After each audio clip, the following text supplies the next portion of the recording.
podcast is part of the Sports Social Podcast Network.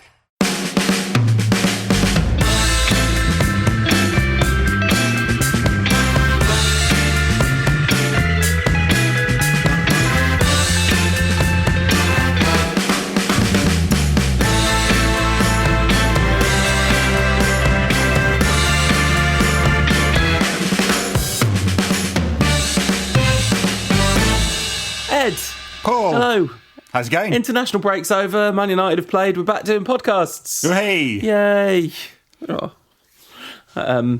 Yeah, I had a nice week in Wales. You did? Which was really nice. Lots of beautiful scenery.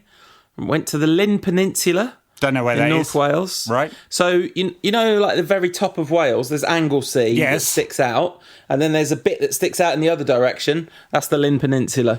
Bit close to Liverpool, isn't it? Bit close. It's a long way. I mean... Dangerously close. It's also close to Manchester, Yeah. to be fair. Like, it's on the same... You know what? It's close in terms of latitude, not particularly close in terms of longitude, because it's right on the coast. So, you know, the west coast. Anyway, it was lovely, and I drove into Snowdonia and went around. I'm just basically trying to put off talking about football for as long as possible, because I am going to be such a downer about this fantastic time. It was like the best time anyone's ever had at Old Trafford for years on end. Yes. There's just this atmosphere of lionisation and celebration, and I'm just looking at it like I'm looking at a magic eye picture that only I can see and everyone else is, or rather like everyone else can see some picture that I can't see. You know? Yes, no, it's a good way of putting it, isn't it? It was very interesting in the build-up, and I couldn't help but feel, you know, really cynical about the way that United has sort of approached marketing Ronaldo's return. I mean, I counted over 80 posts on various social media channels, and I stopped counting. That was just the week before the game, to be honest. And like 75% of everything that United posted was about Ronaldo. And it's Ronaldo. The stories going around about how many shirt sales have been made, and get onto that later. It's nonsense. But it's just all been focused on him. And it was almost as if a game of football was getting in the way of the marketing. Because United are a media platform, aren't they? And the lionisation, as you put it, is part of the product. Isn't it, to sell whatever else they sell? Yeah, and I don't think I've ever been more shocked by anything in my life than the fact that Jadon Sancho was the person that was on the picture alongside the team sheet. I was like, you lot haven't read your own playbook here. In goal, Ronaldo. Right back. The horrible stuff, we talked about it in tremendous detail last time, 2 weeks ago. I just would say once again, if you are completely wrapped up in this and you don't know what's going on and why people are being miserable about it, or if you're thinking that people are jumping to conclusions or anything like that, I would encourage anyone who hasn't and has the stomach for it to read the Der Spiegel piece. It's going to be a very difficult read. And this, obviously, what we're going to talk about now comes with some content warnings of various descriptions of violence against women, sexual assault. Like it's awful that you have to put a content warning on the start of a football podcast, but there'll probably be 10 minutes or so of discussion about this stuff, and then we'll talk about the actual football. Just wanted to kind of redress something that we talked about, because at that point, we've really genuinely felt sort of a bit like an island, because there was so little coverage of that story, and that is something that's got kind of better and better as the time's gone on. Vitushan Etanharaju, I thought, was excellent about this on the Football Ramble. I didn't listen to this, but they talked about it on Guardian Football Weekly. Musa and Ryan talked about it. Right. Briefly. Max Rushton wrote a really good article in The Guardian about it afterwards. He did, yeah. It was better than the podcast, but yeah. Right. As in fuller context. Yeah. Musa and Ryan talked about it beautifully on Stadio. That I don't think that's a surprise to anyone, that those two were sensitive and insightful about the nature of the conversation. But Then The Athletic wrote a breakdown of it. Very much the best that they could do under the circumstances legally, I'm sure. A little bit like every... They're not allowed to imply any conclusion one way or another in that article. No, and in fact, repeated coverage is a factor in this. You know, it can be determined that you are implying a conclusion by covering something over and over again. Yeah. And then Tifo, who, I mean, I'm friends with the people at Tifo. I know that they're feeling this very strongly. I made a video from that. This is just basically by way of saying this conversation is happening in a way that it wasn't or didn't seem to be. Joe, .co.uk, wrote some editorial stuff about that. And a banner was flown over the ground in a plane saying #believe Catherine Mayorga. So, like, that's it's pretty out, like, visible. It was that was the point. And the group that did that said afterwards that this is about, continuing the conversation and making sure that, we have context around the lionisation of Cristiano Ronaldo and we're going to talk about the football and how excellent he was on the pitch, but there is context outside of it. Context sort of buttressed somewhat by Ryan Giggs, currently accused but sub judice, so not being found guilty of assaulting his girlfriend and her sister, which added somewhat to the narrative, I think, in a I'd say personally rather unpleasant way, because he's been relieved of his duties or suspended as manager of Wales for quite some time now. He was in the director's box. He's in the director's box, at Old Trafford during the game, which kind of said something, didn't it, about the club and what it thinks of violence against women, sexual or otherwise, and to the stance that the club is going to make.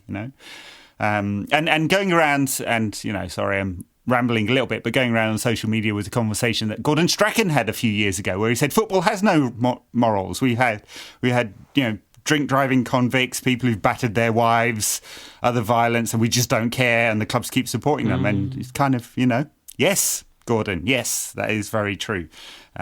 Well, I don't think we talked about this. Maybe, apologies if this is repetition, but I don't think we talked about this 2 weeks ago.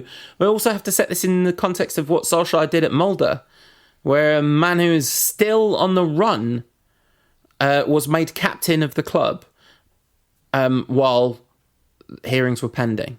Like, not captain of the club, sorry. He was made captain for a game when the captain wasn't available. Like, he was the player chosen to be captain. Like, that's that's an insane level of blindness to the optics. Yeah, no, for sure. And again, we've talked about that before, haven't we? Yeah. And there's a huge amount of detail in an article on Josimar. It won't take you very long to Google that and find out about that case too. But all these things kind of add up, don't they? Yeah, they sure do. And I talked about feeling like I was the only one. I don't mean the only one, because there's a lot of us. There is a substantial minority, and it's clearly a minority of United fans who are really... And the thing that I'm most uncomfortable with isn't Cristiano Ronaldo playing for Manchester United. That I'm regular level of uncomfortable with. I'm uncomfortable with that. But that's the football has no morals thing, right? The thing that gets me on a sort of personal level, on an emotional level, the thing that gets me is people not caring. It's, and it's very clear because you could scroll down certain timelines on Twitter and see, I love Ronaldo, I love Ronaldo, I love Ronaldo. And you go back far enough, it's like, oh, City are scumbags, aren't they, with that Ben Mendy stuff? And it's like, yeah, all right. You seem to have switched something off in your brain, and I know I'm smart enough to know that football fans' tribalism will override their humanity, essentially, over and over and over again. But even though I know that happens, I'm still shocked when it happens because it's so like personally antithetical. Like I couldn't imagine putting football tribalism above basic humanity. That seems like a complete abdication of moral responsibility, ethical responsibility, just like our responsibility to each other, you know. But anyway, that's... Yes. I agree with everything. I was trying to compose some thoughts there. We've discussed this off air, you know, how we would think about this and cover it and what is the appropriate response to it. And it has ranged from, look, we're just not going to podcast anymore because how can you support this man in the context of reading Der Spiegel, right? Very, very, very hard to do that. To, we have a small platform here. Yeah. And we can say something about it within the confines and not getting sued by Cristiano Ronaldo. Although I do think him suing some United fans would be interesting. It would do great for our podcast numbers, gotta say. It'd be through the roof. But, you know, I don't really want to end up in court arguing whether, you know, we've crossed the line or not. But you know, so we did have that discussion. And I think in the end, we felt that... you know, within the confines of what we can say, we want to talk about it, and because it matters, and to some extent, we've compartmentalized for some time. I mean, you know, the scumbags that own our club was enough for a good number of people to stop supporting United, you know, and I certainly felt like that, and I've mentioned it on this pod before. You know, I still have my community shares in FC United, and it's a very minor level of protest, you know. And so there's plenty of reasons for it to be very difficult to support for the club, you know, and you know, I welcome you to call me a hypocrite, but I feel like I've compartmentalized it, you know. The commercial side of the club I hate. Some of the personal profiles of the players I'm not hugely a fan of, and this particular signing is very, very difficult, probably the most difficult of the lot. And within that, you know, I still jumped up and down and supported United winning the game yesterday. You know, we're recording on Sunday, so this is Saturday, whenever it was, afternoon. Yeah, 3:00. Yeah. Sadly for the broadcasters. And well, not, you see, you know, living in the States, you can get 100% access to all Premier League, La Liga, Ligue 1, Bundesliga football. I think that's all the stuff. Oh, plus MLS, but that doesn't really count as football, does it? You know, it would have been interesting if a lot of the Ryan Giggs stuff had come out in the mid 2000s. You know, that would have been on this level. But this is easily the hardest one for me personally. I actually didn't watch the game live because I was travelling yesterday. When I was watching Match of the Day, I didn't know the score. I did the thing where you avoid the scores. I thought you were, yeah. Me messaging you on WhatsApp wasn't getting a response. No. And then. You know, I cheered the Bruno goal and the Jesse Lingard goals pretty loud whilst watching that game as a sort of, I don't know, there's like some relief to that. In a second, we will get on to talking about the football and hashtag stick to football. Shout out Marcus Rashford.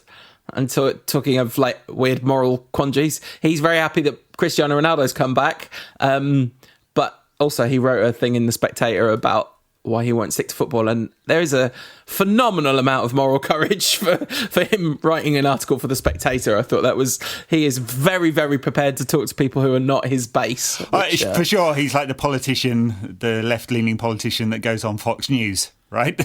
I'm not sure he's going to convert too many Spectator readers, but you know, good for him to take in the message over there. Yes, but the thing that got me the thing that was most difficult to watch, Alan Shearer saying any young person watching this should be looking at Ronaldo. And you're like, I know exactly what he means. And obviously he's right in a technical football sense, but it hurt to hear it.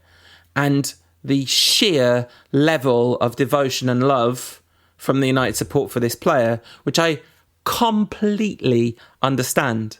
This story, the level of romance to this story is absolutely through the roof if you take out the stuff. The football thing of it, him completely talking. I mean, you know, you'd be a little cynical and be like, "Oh, you loved us so much, and why'd you wait till you're 36 to come back, Ronnie?" But you know, like there's, you know, never mind. You could suspend. I would have been prepared to suspend my cynicism about that and just enjoy the romance of the story.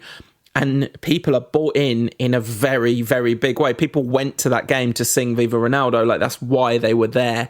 And I'm not saying they wouldn't have been there anyway to watch United and sing different songs. But on this day, on this occasion, that's why they went. A huge number of fans stayed behind. And they were still singing when the post-match interviews were going on the pitch. This is not something you normally hear.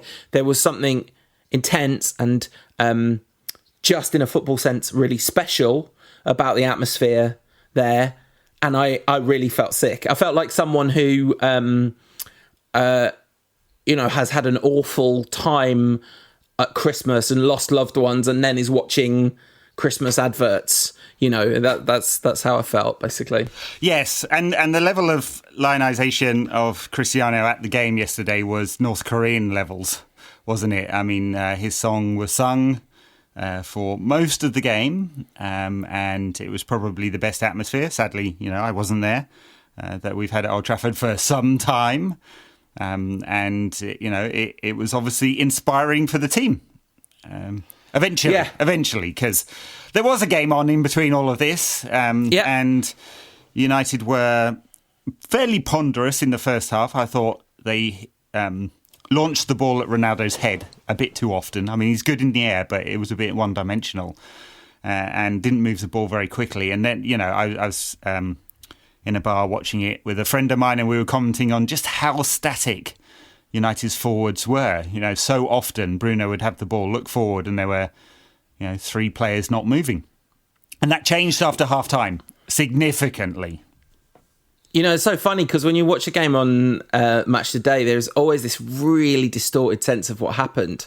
I remember this from when I shared a house with a friend of mine. He loved Match Today. That was mostly how he consumed football. And I would have watched a game in the daytime and then watch Match Today and be like, bloody hell, this looks like it was a really good game, but it's really difficult to watch. So the thing that I would say was almost like the standout thing about the highlights was how good the movement looked. All the forwards, there was so much movement. Yeah, that's definitely true after half-time. And I thought Cristiano played a part in that. He, instead of being a sort of static number 9, he started coming deeper and kind of vacating the zone for Bruno to run in. And I thought that caused Newcastle a lot of problems. And Sancho, I mean, he had a quiet game. There were a couple of dribbles in the first half where he looked like, you know, the Sancho we know. A couple of good key passes, juiced his stats a little bit. I think he's still working on getting to know the team and his fitness and his confidence and all of that. And for much of the first half, I thought Greenwood was quite static out wide, and he started coming in. And it just caused Newcastle all sorts of problems when United's forwards moved more. And you know, it'll be interesting, like a lot of discussion on other platforms as well as this about what Ronaldo will bring to the team. Like, you know, on the extreme negative end, Jonathan Wilson said he's going to ruin United's style and this was a terrible purchase. In very forthright fashion, I'd say, both on Football Weekly and in his column in The Guardian. And on, you know, the much more positive side, I think we saw what he will bring. You know, he's going to finish off moves excellently in terms of his second goal being in the right place for the first one. And I think if he maintains his fitness, which he has done historically throughout his career, his movement is very good. You know, that's the thing I was worried about. Would it still be there? I mean, it is within the confines of the box, basically. But his top speed was right up there. In short bursts, he makes fewer, though. He did no pressing whatsoever, and I don't think we should expect any of that ever from him. So, you know, he's going to score a bag full of goals for United, undoubtedly. You know, I would say that that both the goals that he scored are goals where it's like at least 1.5 of those isn't scored by another one of the strikers at our club. The first one, Mason's like that. Mason Greenwood is the only player in the squad who I would back to make that run when the shot goes in. Oh, Cavani, sorry. Obviously Cavani would, but Ronaldo is going to do that better than almost anyone. I sent a little like screenshot of a zoomed in screenshot of the XG representation of that on Understat, being like, there's going to be a lot of these this season, aren't there? Of like 0.8 chance scored by Ronaldo, which is obviously a good thing football wise. And his second goal, the commentator on Match of the Day said it's not his best finish, and I just thought, no, I think he's looked at the goalkeeper's leg position and slid it directly between them. Something that, apart from Cavani, no one else in the side would do.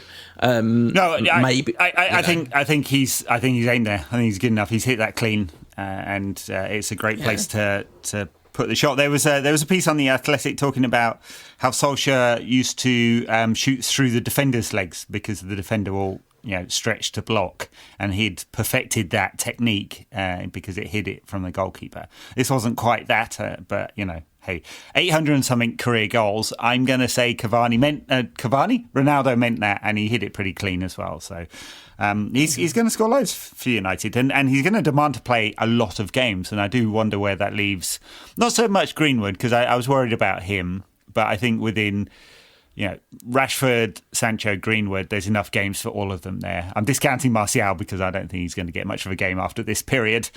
And then Cavani's the one who might not get many games, and he'll look like an expensive reserve. Average age 35, combined age 70 of our two principal strikers now. There's some quality there, though. But yeah, exactly. Like every single team in the league would bite your hand off for either one of them, which is kind of crazy. Oh no, 100%. Every single team, especially Manchester City would love either or both. Yeah, right. Cavani 21, of course, that hadn't happened by the time we last spoke. The as inevitable as Bruno Fernandes. And we talked about United being inevitable last time we spoke. I did chuckle briefly watching the level of attacking quality in terms of individuals available to Manchester United in this game. It is parodically good. It is fantasy football. There's no mid. They had to play Pogba and Matic. Good job they're playing against Newcastle. Yes, I know. They haven't got a midfield. That was very open. I mean, Pogba, we didn't mention him yet. I mean, he was fantastic in this game. Yeah. The level of quality of his distribution, playing in a deeper role now, and I assume that's basically where he's going to play most of the season now. It has the problem in that, especially when he's playing with Matic, there is no midfield. There's no Newcastle broke frequently.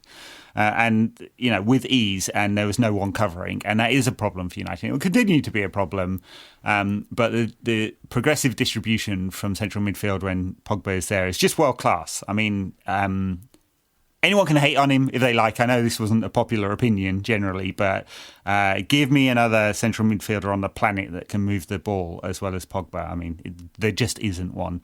I hope he keeps up that level all season. I hope he keeps fit because, over his 5 years with United, that's not always been the case. But absolutely fantastic. And to your point, after that, it's Harlem Globetrotters stuff. It felt like in the first half, I know I've said this, and I know it's really reductive and not an original point, but it does feel like, in the way that Pep gets his teams to play in a certain way and Arsene Wenger did, it often feels like there isn't an obvious pattern to United's attacking play, but there's so much individual quality. It's insane.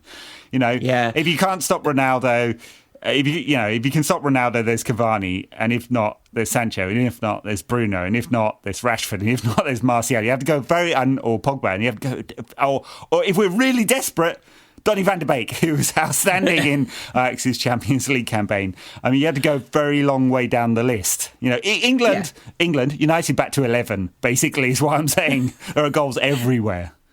This is the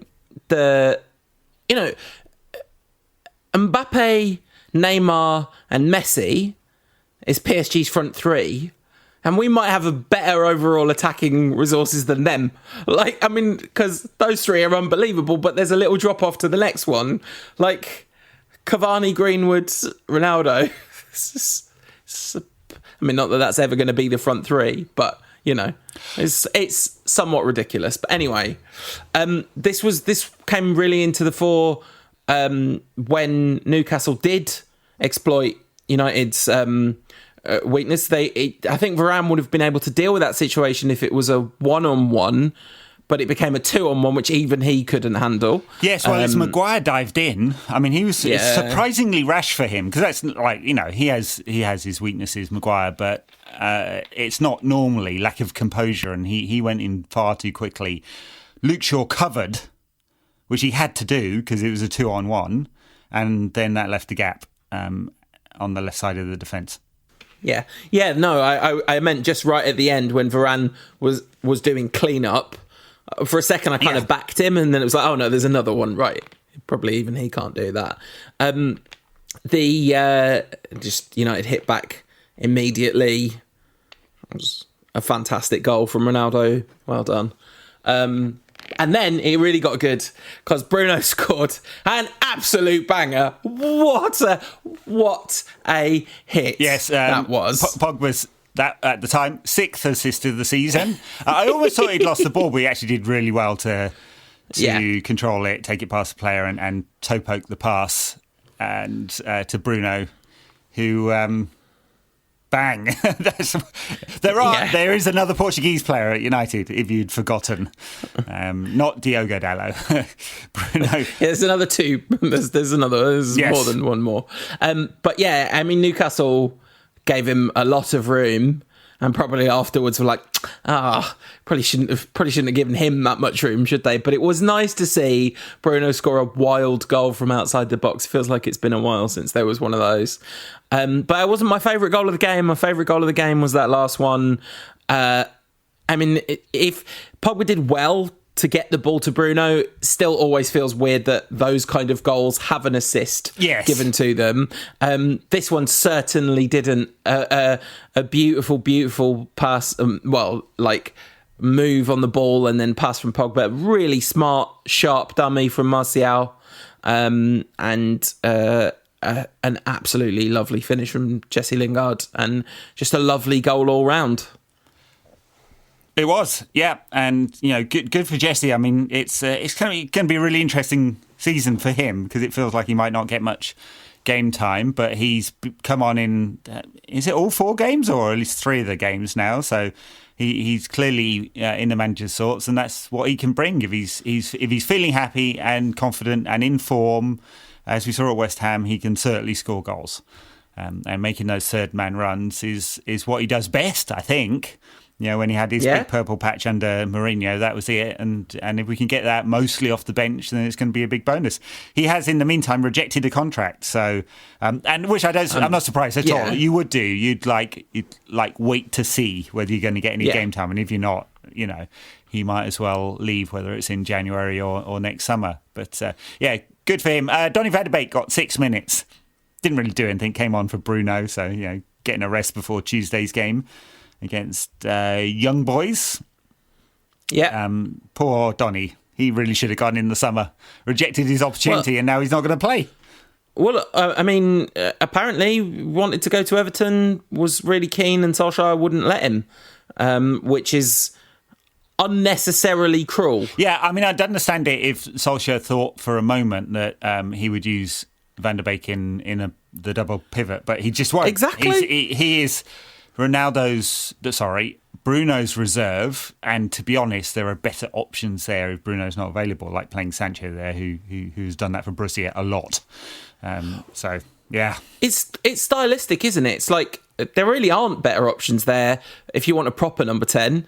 You want a number 10 to knit play together and etc, etc, etc. But like as has been widely pointed out, Bruno Fernandes doesn't play in the system. Bruno Fernandes is the system. Yes. And Donny van de Beek cannot be the system at number 10. So whereas to not the same extent as Bruno, a player like Jesse Lingard would be doing the same sort of things. For sure. To be clear, I'm not 100%. Talking about quality. Yes, 100%. Yeah, there's obviously a drop-off in quality, although Jesse will score goals if he gets game time. So, and it's in the bigger picture, for sure United should have traded,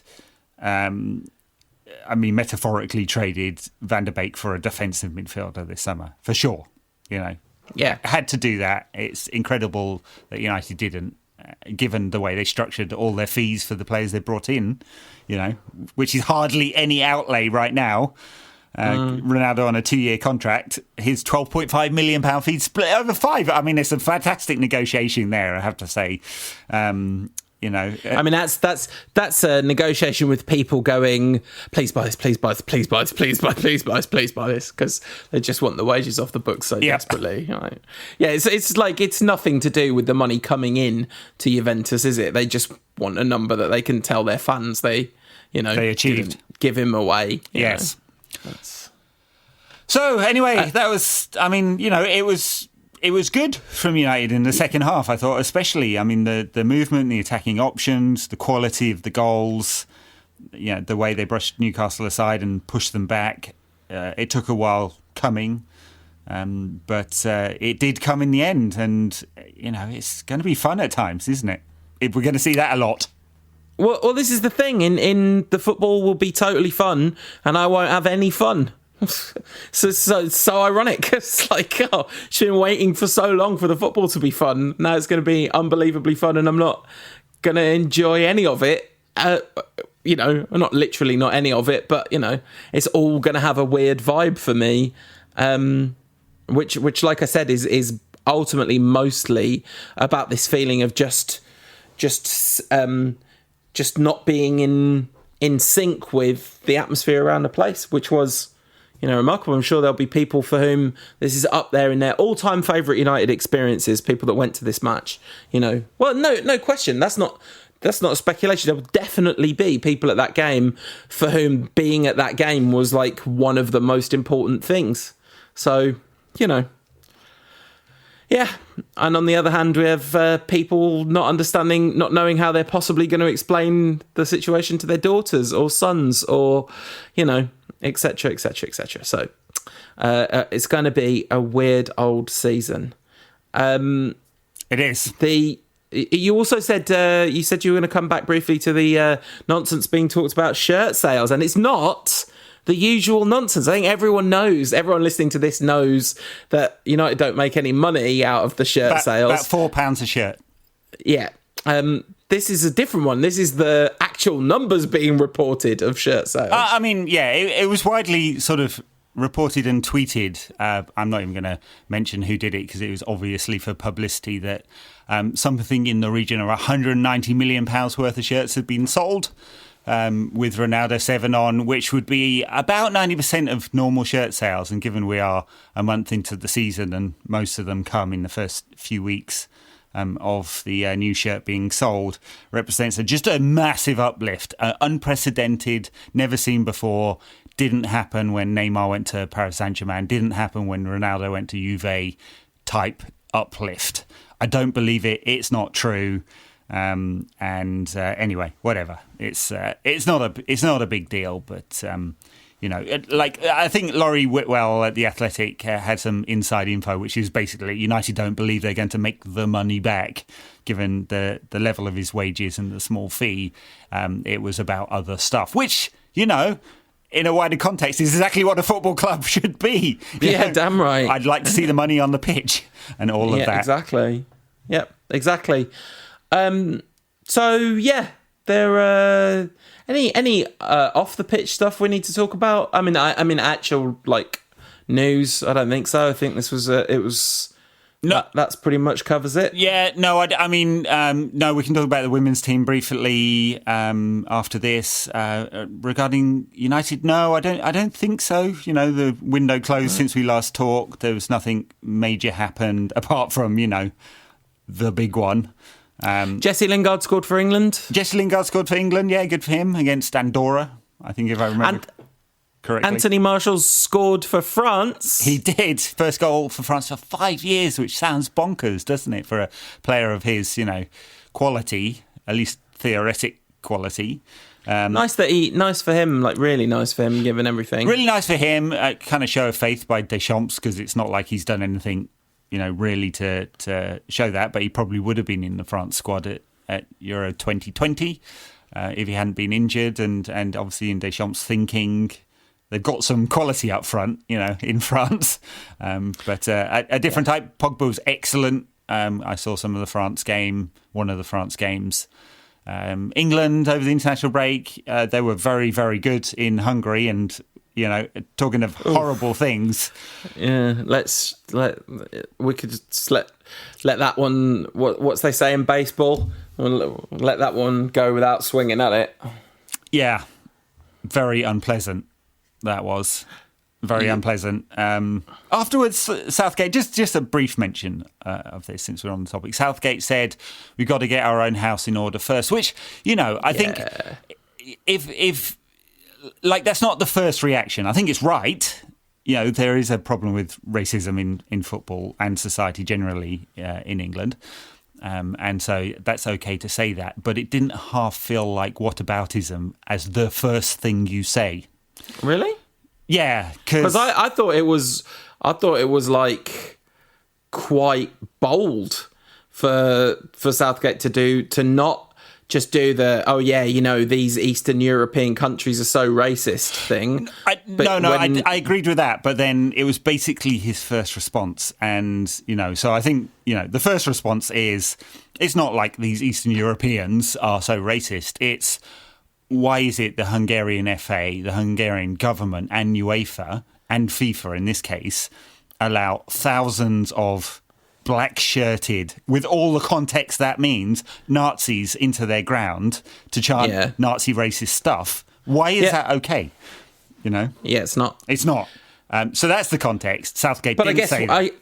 I guess when you're the manager of a team who 3 black players missed penalties and then got relentless racial abuse, almost all of which came from within your own country, you probably have that a little on more mind. To the forefront. For sure. You know? For sure, yes. So, but yeah, the international break finished.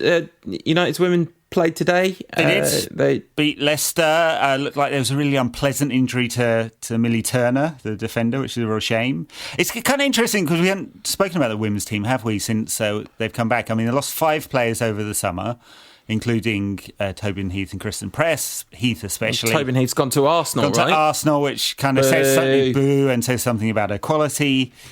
Which we knew anyway, world class player, and lost Lauren James to Chelsea and some others. They brought 5 in, and I don't think anyone's pretending they're of the same quality.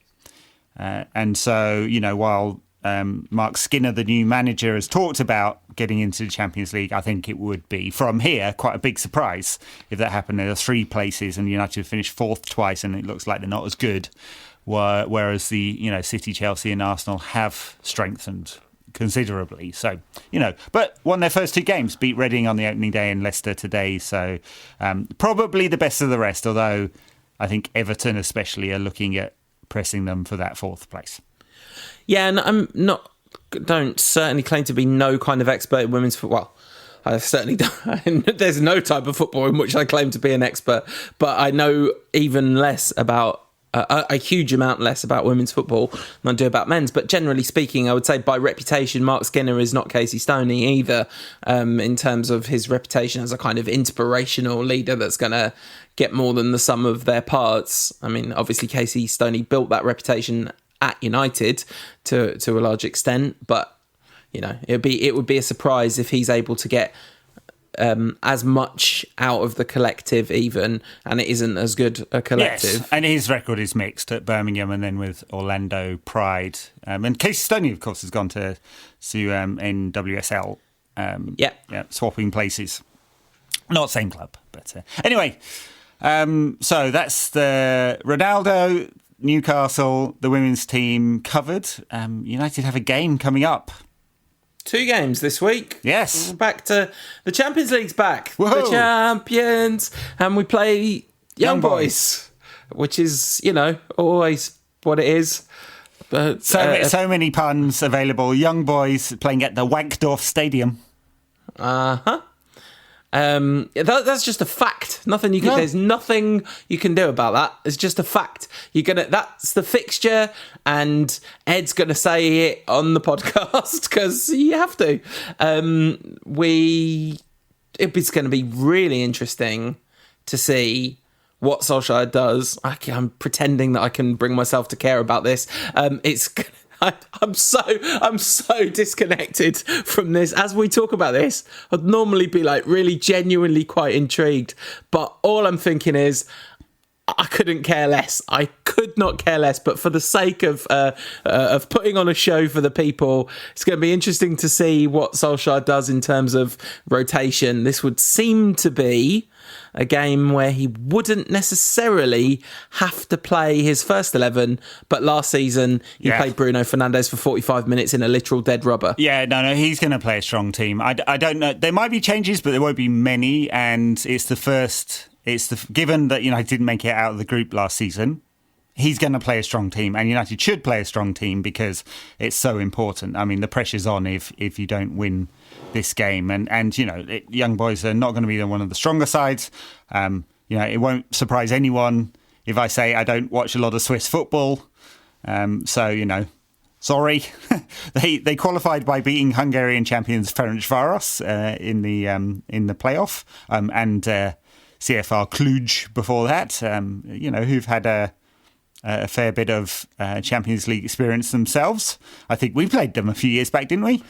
I was going to say, do you mean they've had a lot of Champions League experience, or do you mean we played them that one time so we remember their name? Yeah, exactly. Yeah. Young boys have opened their Swiss campaign with a draw against Basel and a victory over FC Zurich, as well as a draw in the Swiss Cup with FC Letau, who I've absolutely no knowledge about whatsoever. It's really good, isn't it? Because that is the first time I've ever heard that team's name. Yeah, I love it when I find out the name of a new team. Young boys managed by David Wagner, who is, Klopp light and failed with Huddersfield eventually after getting them promoted. So that'll be interesting. He is a sort of disciple of that style of football as well. So without having seen young boys play at all, there's going to be pressing. I'm going to assume they're going to instigate a high press style. I think that's a fair assumption.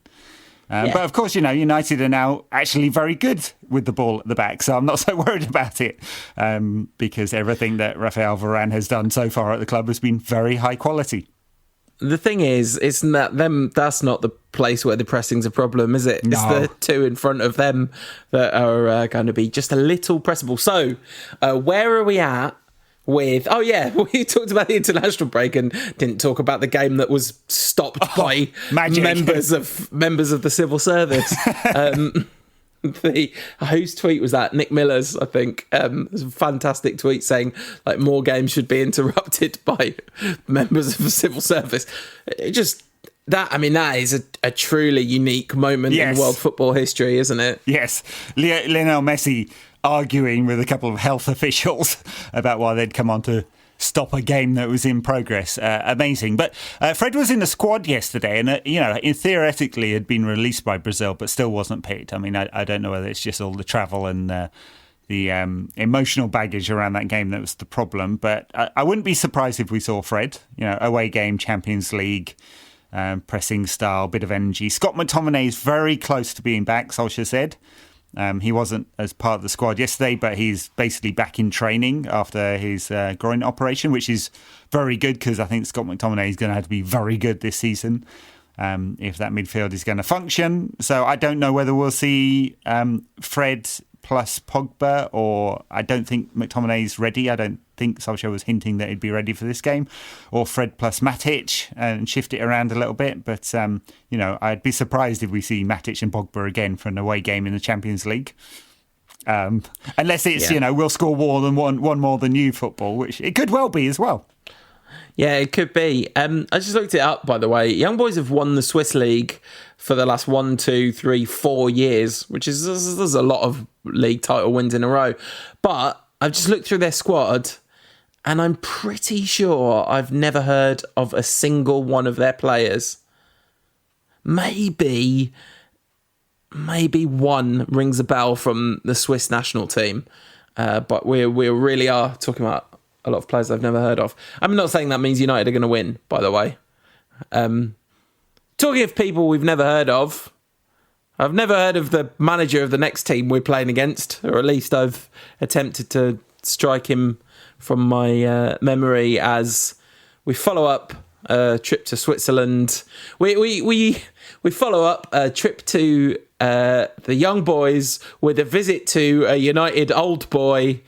David Moyes' West Ham, United will be attempting to blow some bubbles and spoil a party. They're going well, although Michail Antonio got sent off, which is good. Tremendous news. Tremendous news, yes, because he's been in really outstanding form. And a draw for West Ham against Southampton. But they have. Look, he's built a good team, Moyes. It has to be said. They've got some good players. They brought in Nikola Vasic at quite an expense, and not Lingard this summer. Which was interesting. And in Yarmolenko and Bowen and Antonio. And Fornals, they've got a lot of attacking options, sort of buttressed by Souček and Rice in midfield, who I imagine, as a double pivot, we'd swap quite quickly, wouldn't we? For a couple of hours. How long would you have to think? Like Fred and McTominay or Souček and Rice? I mean, it's not even close. I mean, I was watching some of the England games thinking that Rice and Calvin, I was going to say Calvin Harris, that's not right. He's someone else. I wouldn't take Calvin Harris as a member of the double pivot. No. Calvin Phillips would probably, be definitely. Yeah, I'd take those two as well. Yeah. But anyway, yes. So, but the match isn't going to be won or lost in the defensive side of the game. It's going to be won or lost in whether United can get the right amount of ball and do damage with it, which you imagine that we'll be able to. I mean, this is the thing, isn't it? It's hard not to feel. I don't know. We're top of the league, worth saying, just because we haven't had enough football super depressing content today. Worth saying that 4 games into the season, the top 4 are Manchester United, Chelsea, Liverpool, Manchester City. So almost certainly from game week 4 to game week 38, the top 4 are just going to be the top. I mean, it might change. You don't think Arsenal are going to be challenging for that top 4 spot then? Somehow not. Arsenal are not part of the top 10. 15. Spurs are obviously not tearing up any trees as they got. Yeah. A funny. I'll talk about this on the backers content actually. So I mean, Leicester, I can't imagine they were right against City, but I can't imagine they're gonna break down that fortress. Anyway, what I was going to go on to say is I'd almost be slightly surprised. I don't know, this is crazy. I'd be slightly surprised if we win both of these games, but that's completely irrational. In all rational senses, we should absolutely win both of these games, even assuming that we lose the midfield battle against West Ham.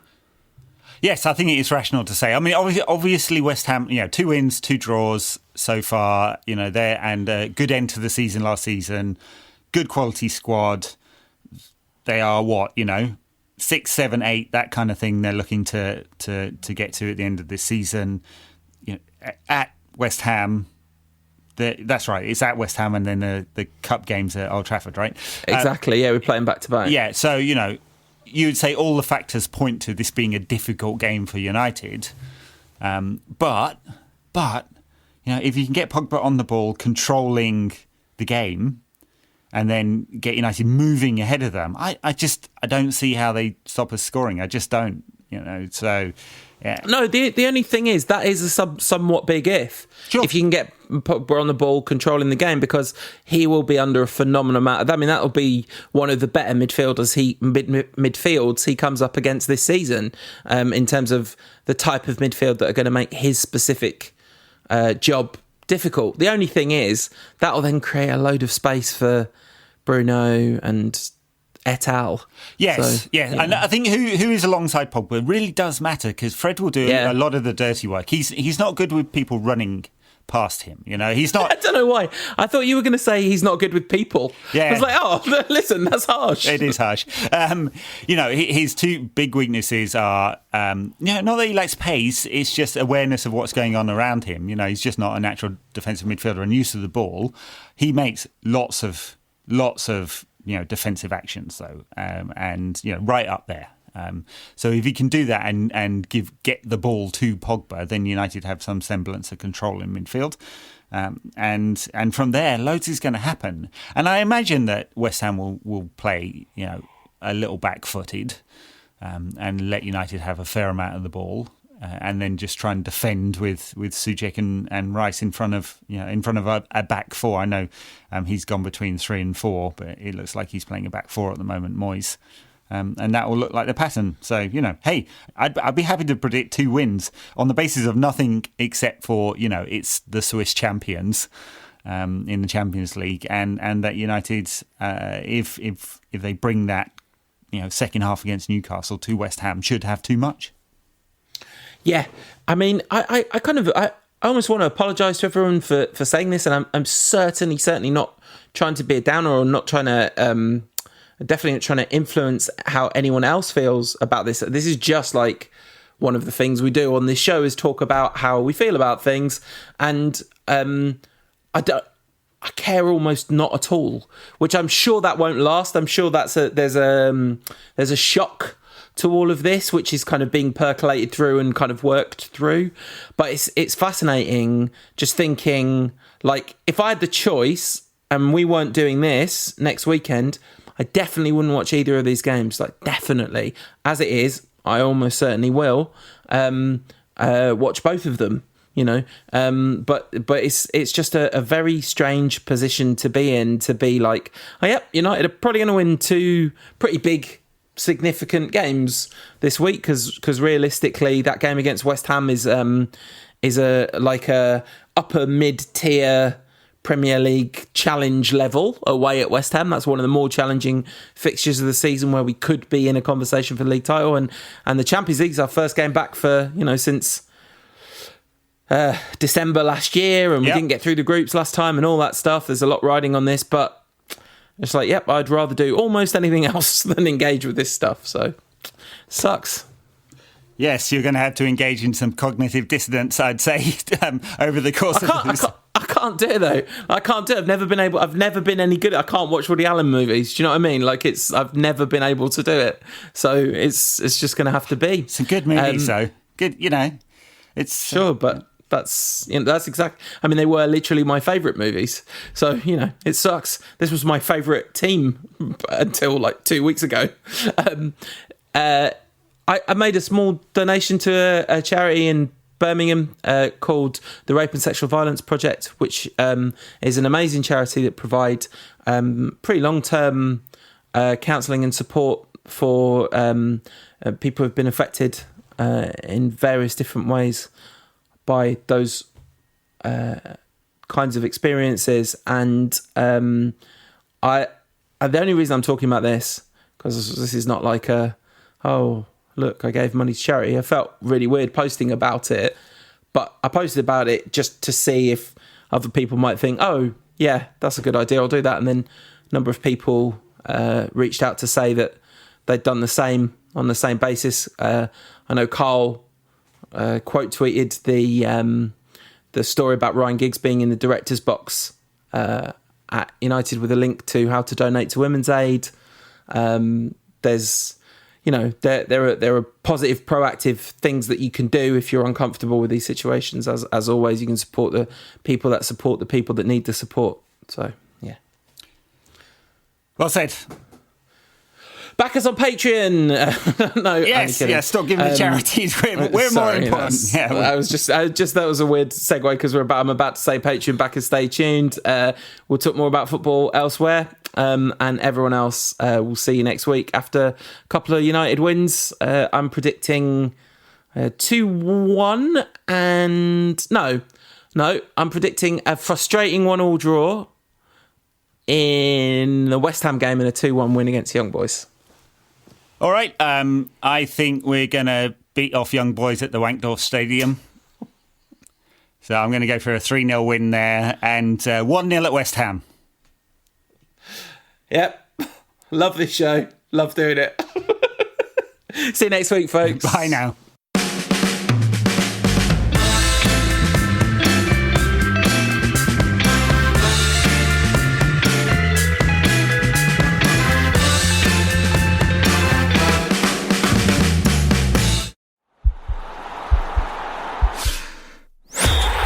podcast is part of the Sports Social Podcast Network.